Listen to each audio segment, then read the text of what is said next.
Je me tenais au centre de la salle de bal étincelante de l'hôtel Plaza Athénée à Paris, le cœur battant comme un tambour de guerre. Quand Clara, ma fiancée, leva son verre et prononça ces mots qui me transpercèrent comme une lame. « Charlotte, mon amour, je ne peux plus feindre. Notre engagement est une farce, et je dois avouer que mon cœur appartient à une autre. » La pièce entière se figea. Les murmures des invités se muant en un silence assourdissant. Et je sentis le monde s'effondrer sous mes pieds. Mes larmes coulant librement devant ces regards inquisiteurs. Ce soir-là, en mai 2024, marquait ce qui aurait dû être le sommet de notre histoire d'amour. Paris, la ville des Lumières, scintillait dehors. Mais à l'intérieur, l'obscurité s'installait. Clara, avec son charisme magnétique hérité de ses racines espagnoles, sa mère était de Séville. Imprégnée de cette passion flamenco qui rendait tout chez elle si intense, m'avait toujours fait sentir comme la reine de son univers. Nous nous étions rencontrés 3 ans plus tôt, lors d'un festival de littérature à la Sorbonne. J'étais une professeure de lettres timides, âgée de 25 ans alors, avec mes cheveux bruns cascadant sur mes épaules et un penchant pour les romans romantiques du XIXe siècle. Clara, elle, était une avocate ambitieuse de 28 ans, aux yeux verts perçants et à la voix qui pouvait commander une salle d'audience comme un orchestre. Notre premier regard fut électrique. Elle m'avait approché après une conférence sur Baudelaire, citant des vers avec une ferveur qui m'avait désarmée. « Les fleurs du mal ne sont rien comparées à la beauté d'une femme comme vous », avait-elle murmuré. Et j'avais rougi, mon cœur s'emballant. De là, notre relation avait fleuri en secret, car Clara venait d'une famille conservatrice, où l'homosexualité était un tabou enfoui sous des couches de traditions catholiques espagnoles transplantées en France. Son père, un diplomate retraité, et sa mère, une danseuse de flamenco à la retraite, attendaient d'elle un mariage hétérosexuel, avec enfants et stabilité. Mais Clara m'avait choisi. Moi, Charlotte Leclerc, une orpheline élevée par une tante libérale à Lyon, qui n'avait jamais connu de telle chaîne familiale. Nous avions gardé notre amour caché pendant des mois, nous retrouvant dans des cafés discrets de Montmartre ou des promenades le long de la Seine au crépuscule. Clara me chuchotait des promesses en espagnol, mélangeant le français avec des accents passionnés qui me faisaient fondre. Mi amor, un jour, le monde saura, disait-elle, et je la croyais. Quand elle m'avait demandé en mariage, un genou à terre dans les jardins du Luxembourg, sous une pluie fine qui rendait tout poétique, j'avais dit oui sans hésiter. Notre fête de fiançailles était censée être le début d'une vie ouverte, libérée des secrets. Mais ce soir-là, tout bascula. Après son annonce choc, les invités amis, collègues, et même quelques membres de sa famille murmurèrent. Certains choqués, d'autres amusés. Je vis le visage de sa mère blêmir, son père serrer les poings. Clara continua. Sa voix tremblante mais ferme, j'ai aimé Charlotte. Profondément. Mais j'ai rencontré quelqu'un qui m'a fait réaliser que je ne peux pas vivre dans le mensonge. Pardon, Charlotte. Mais c'est fini. Elle se tourna vers une femme dans la foule. Une élégante brune nommée Isabelle. Une collègue avocate que j'avais toujours soupçonnée d'être trop proche. La trahison me frappa comme un ouragan. Comment pouvait-elle? Nous avions partagé des nuits entières à parler de nos rêves. De fonder une famille par adoption. De voyager en Espagne pour qu'elle me montre les ruelles de Séville. J'avais sacrifié ma carrière naissante pour la soutenir dans la sienne, déménageant à Paris pour être près d'elle. Et maintenant, devant tout le monde, elle me humiliait, exposant nos intimités comme un trophée brisé. Je quittai la salle en courant, mes talons claquant sur le marbre, ignorant les appels. Dehors, sous la tour Eiffel illuminée, je m'effondrai sur un banc, sanglotant. Paris, cette ville romantique, me semblait soudain cruelle. Comment en étions-nous arrivés là? Je repensais à nos premiers baisers, volés dans l'ombre d'un café, à la façon dont ses mains tremblaient quand elle me touchait. Comme si j'étais un trésor fragile. Était-ce tout du mensonge? Le lendemain, je me réveillai dans mon petit appartement du Marais, le cœur en miettes. Clara m'avait laissé un message, il faut qu'on parle. Ce n'est pas ce que tu crois. Mais qu'y avait-il à croire? La douleur était viscérale. Un mélange de rage et de chagrin qui me consumait. Je décidai de ne pas répondre, de me plonger dans mon travail. En tant que professeur, j'enseignais la littérature française. Et soudain, les tragédies de Racine ou les passions de Stendhal me paraissaient bien fades comparées à ma propre vie. Pourtant, des doutes s'insinuaient. Clara n'était pas du genre à trahir sans raison. Sa famille l'avait-elle forcée? Ou y avait-il un secret plus profond? Je me rappelais une soirée, quelques mois plus tôt, où elle était rentrée tard, les yeux rougis, parlant vaguement d'une dispute avec ses parents. Ils veulent que je sois parfaite, avait-elle dit. Mais je n'avais pas creusé. Trop amoureuse pour voir les fissures. Au fil des jours, Paris devint un labyrinthe de souvenirs.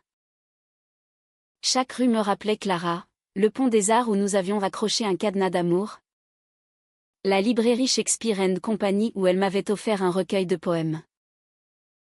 Je me sentais perdue, comme une héroïne de roman balsacien, piégée dans un destin injuste.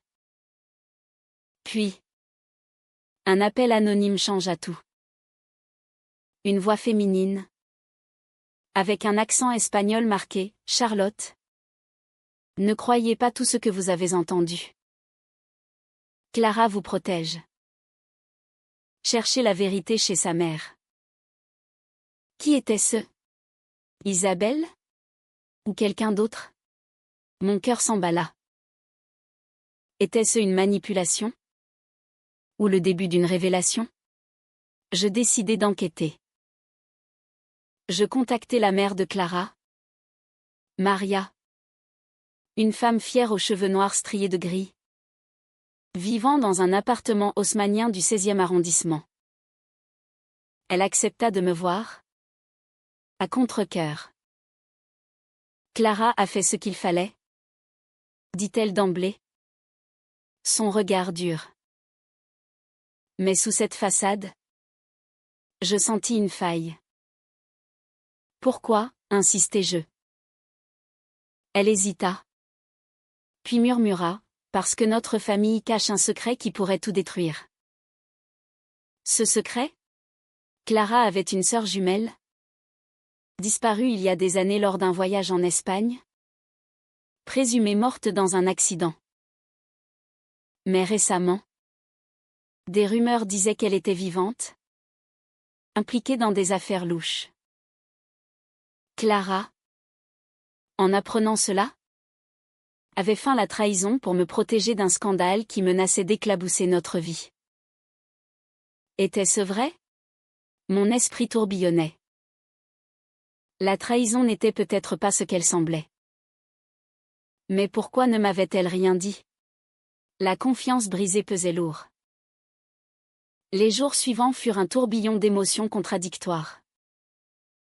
Paris, avec ses cafés animés et ses boulevards bruissants, me semblait un décor théâtral où je jouais un rôle tragique. Je repensais sans cesse à la fête de fiançailles, à la façon dont Clara avait prononcé ces mots avec une conviction feinte, ses yeux évitant les miens pour la première fois. Étaient-ce de la protection, comme le suggérait Maria, ou une excuse pour une véritable infidélité? Je décidai de confronter Isabelle, la femme que Clara avait désignée comme sa nouvelle amour. Elle travaillait dans le même cabinet d'avocats que Clara, un immeuble moderne près de la Défense. Je l'attendis à la sortie, mon cœur cognant. Isabelle, une femme d'une trentaine d'années aux cheveux noirs courts et au regard intelligent, parut surprise mais pas hostile. Charlotte, je suis désolée pour ce qui s'est passé, dit-elle en s'asseyant avec moi dans un café voisin. Ce qu'elle me révéla me stupéfia. Clara m'a demandé de jouer le rôle. Ce n'était pas réel. Elle voulait vous épargner.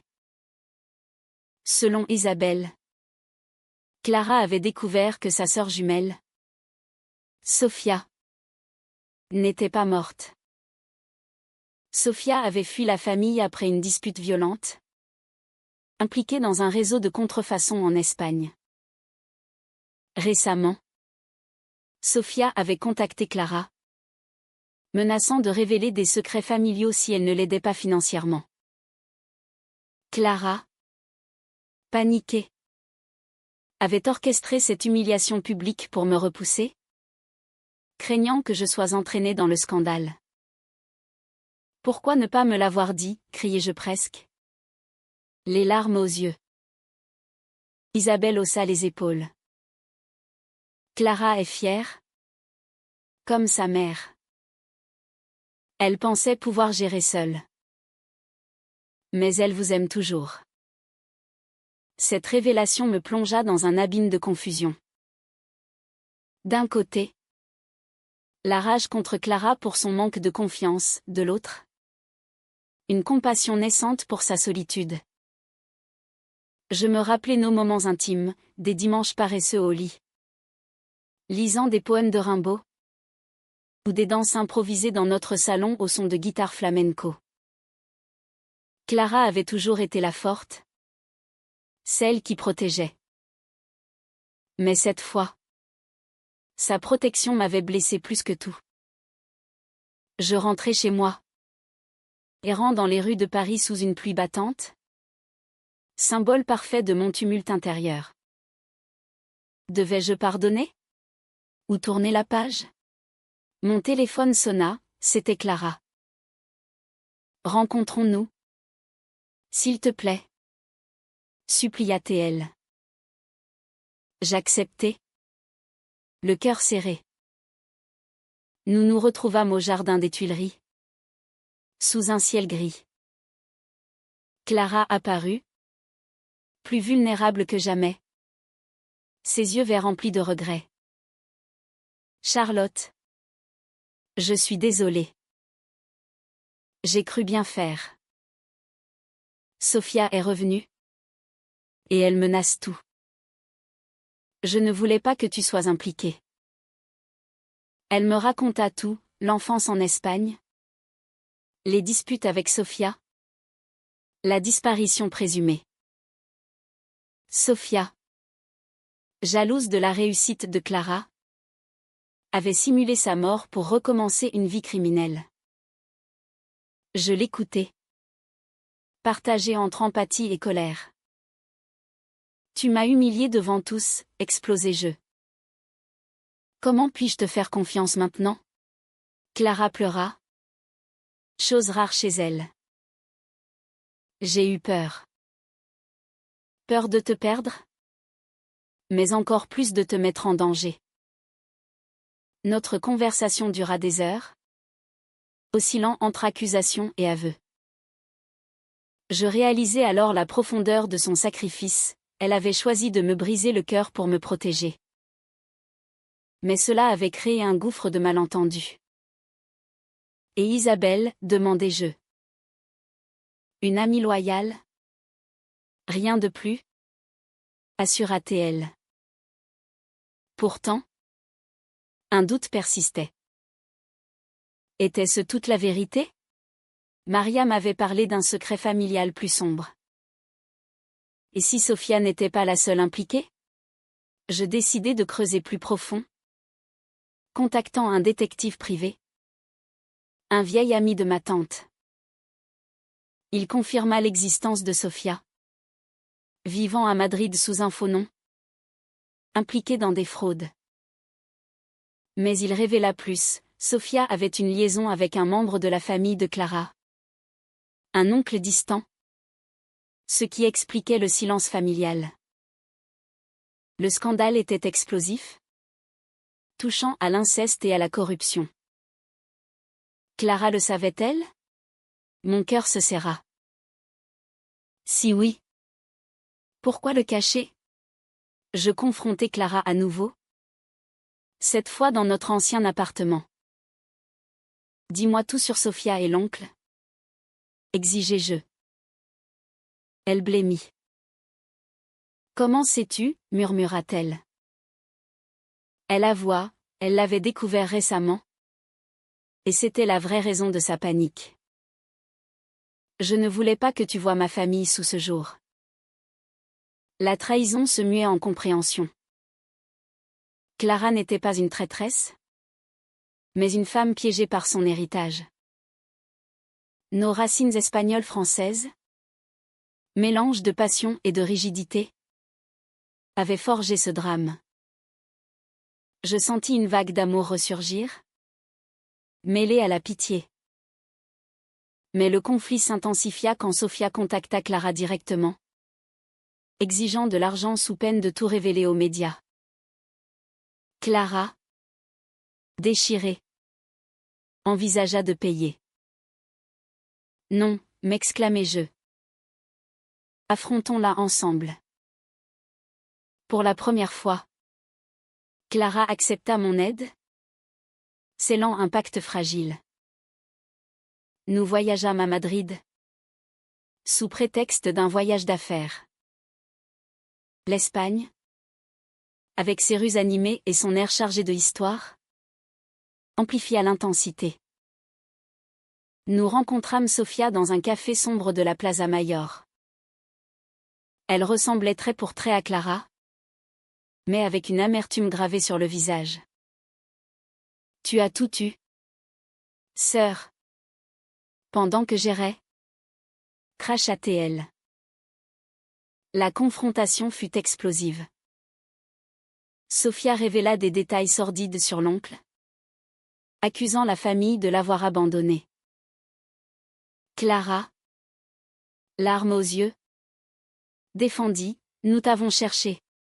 Je restais en retrait, observant ce duel sororal, sentant la profondeur des blessures familiales. À la fin, Sophia accepta un accord, de l'argent contre son silence et une promesse de ne plus interférer. Mais était-ce sincère? Le doute planait. De retour à Paris, notre relation évolua. La crise nous avait rapprochés. Mais les cicatrices restaient. Pouvons-nous reconstruire? Demanda Clara un soir.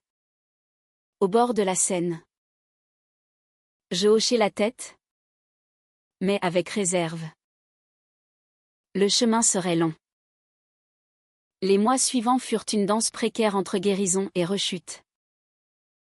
Paris, éternelle muse, nous offrait des moments de répit, des promenades dans le bois de Boulogne, où les feuilles automnales craquaient sous nos pas, ou des dîners intimes dans des bistrots cachés du quartier latin. Clara et moi tentions de recoller les morceaux, mais les ombres de la trahison et du secret familial planaient. Un soir, lors d'une dispute, tout remonta. Tu m'as traité comme une enfant incapable, accusai-je Clara, alors que nous étions assises sur notre balcon surplombant les toits de Paris. Elle répliqua, j'ai sacrifié mon honneur pour toi. Nos voix montèrent. Écho de la passion espagnole en elle. Mais au fond, c'était l'amour qui parlait, déformé par la peur. Puis vint un coup de théâtre inattendu. Sofia réapparut. Non pas pour menacer, mais pour avouer. Elle envoya une lettre à Clara: j'ai menti sur l'oncle. C'était une invention pour vous faire payer. Je suis seule et jalouse de ton bonheur. Cette révélation brisa Clara. Toute cette douleur pour rien, sanglota-t-elle dans mes bras. Je la consolai, réalisant que Sofia incarnait les démons intérieurs de Clara, la peur de l'abandon, héritée d'une enfance divisée entre France et Espagne. Nous devons l'aider, proposai-je. Clara hésita, mais accepta. Nous invitâmes Sofia à Paris. Sa arrivée fut tendue. Sofia, avec ses yeux verts identiques à ceux de Clara, mais marqués par la dureté, s'installa dans un hôtel. Lors de notre première rencontre, dans un café de Saint-Germain-des-Prés, elle s'ouvrit: j'ai fui parce que je me sentais étouffée. Pas d'accident, juste une fuite. Clara, émue, pardonna progressivement. Tu es ma sœur? Dit-elle. Cette réconciliation familiale transforma notre relation. Je vis Clara sous un nouveau jour, vulnérable, humaine. Nos discussions devinrent plus profondes, explorant nos peurs. J'ai toujours craint de ne pas être assez, confia-t-elle, évoquant son éducation stricte. Mais un nouveau conflit surgit. La famille de Clara, apprenant pour Sofia, réagit violemment. Son père, furieux, exigea que Clara rompe avec moi, blâmant notre mode de vie pour les troubles. Choisis ta famille ou elle, tonna-t-il lors d'un dîner tendu. Clara fut déchirée. Je t'aime, Charlotte. Mais ils sont non-sang. Je sentis une nouvelle trahison poindre. Et moi? Suis-je rien? Répliquai-je. Le cœur brisé. Les jours suivants furent un enfer. Clara disparut, prétextant un voyage d'affaires. Je la soupçonnais de céder à la pression familiale. Seule dans Paris, je me réfugiai dans mes livres, enseignant avec un enthousiasme fin. Mes étudiants remarquèrent ma mélancolie. L'un d'eux citant Verlaine: les sanglots longs des violons de l'automne blessent mon cœur d'une langueur monotone. Puis, un appel de Maria: Clara est à l'hôpital. Un accident de voiture. Mon monde s'effondra. Je me précipitai à l'hôpital Cochin, où Clara gisait, bandée mais consciente. J'allais te quitter. Pour te protéger encore, murmura-t-elle. Mais l'accident m'a fait réaliser: sans toi, je suis perdue. Cet événement fut le catalyseur. Clara défia sa famille, annonçant notre relation ouvertement. Son père bouda. Mais Maria, influencée par Sofia qui plaidait pour nous, commença à adoucir. L'amour est plus fort que les traditions, dit-elle. Notre amour renaquit. Plus fort. Nous planifiâmes un mariage discret, dans une chapelle de Provence, entourée de lavande et de soleil. Sofia fut demoiselle d'honneur, symbole de rédemption. Pourtant, des doutes persistaient. Et si la famille revenait? Et si Sofia replongeait? Mais ces incertitudes rendaient notre lien plus précieux. Un soir, sous les étoiles de Paris, Clara me serra, « Merci d'avoir cru en nous. » Je répondis, « L'amour vrai surmonte les tempêtes. » L'hiver enveloppa Paris d'un manteau de neige. Miroir de la pureté naissante dans notre vie. Clara et moi, après l'accident, avions juré une transparence totale. Plus de secrets, plus de protection maladroite. Sophia, installée temporairement chez Maria, entreprit une thérapie. Aidée par Clara. La famille, bien que divisée, entamait un dialogue. Mais le destin réserva une ultime épreuve. Lors d'une audience au tribunal où Clara défendait un cas de discrimination LGBT, un journaliste révéla notre histoire, déterrant le scandale de Sophia.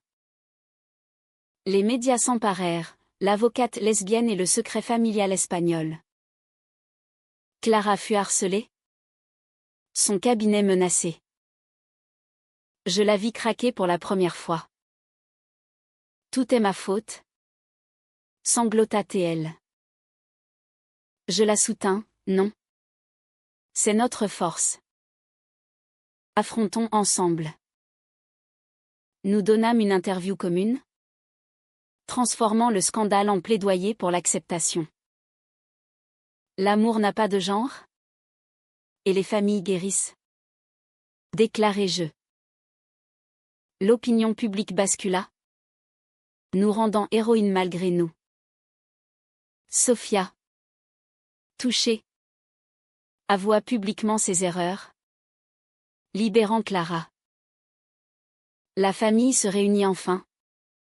Son père s'excusant maladroitement, « J'ai eu tort. » Notre mariage eut lieu au printemps, dans un château près d'Avignon. Clara, en robe blanche aux accents flamenco, rayonnait. « Je te promets l'éternité, » murmura-t-elle lors des vœux. La réception fut joyeuse, contrastant avec la fête de fiançailles. Sophia dansa le flamenco, symbolisant la fusion de nos cultures. Pourtant, au milieu de la joie, une mélancolie, les épreuves nous avaient changés. J'étais plus forte, Clara plus ouverte. Des années plus tard, adoptant une petite fille, nous regardions Paris depuis notre balcon. Regarde ce que nous avons construit, dis-je. Clara sourit, de la cendre à la lumière. Notre vie post-mariage fut un tapestry de joie et de défis mineurs. Paris devint notre sanctuaire, avec des routines douces, matinées au marché, soirée lecture. Sophia, réconciliée, visita souvent, apportant des saveurs espagnoles. Mais un jour, une lettre anonyme raviva les ombres, le passé n'est pas mort. Était-ce une menace? Clara paniqua. Mais ensemble, nous enquêtâmes. C'était un bluff d'un ancien associé de Sophia. Vite résolu. Cette épreuve finale cimenta notre union. Nous voyageâmes en Espagne, visitant Séville, où Clara me montra les racines de sa passion. Ici, j'ai appris à aimer intensément, dit-elle. De retour, nous fondâmes une association pour soutenir les familles LGBT confrontées à des secrets. Notre histoire inspira beaucoup, transformant la douleur en bien. Aujourd'hui, avec notre fille grandissant, je regarde Clara et sens une gratitude infinie. Les conflits, les trahisons, les malentendus, tout mena à cette paix. Paris, témoin de notre saga, nous rappelle l'amour vrai, Forgé dans le feu. En dur.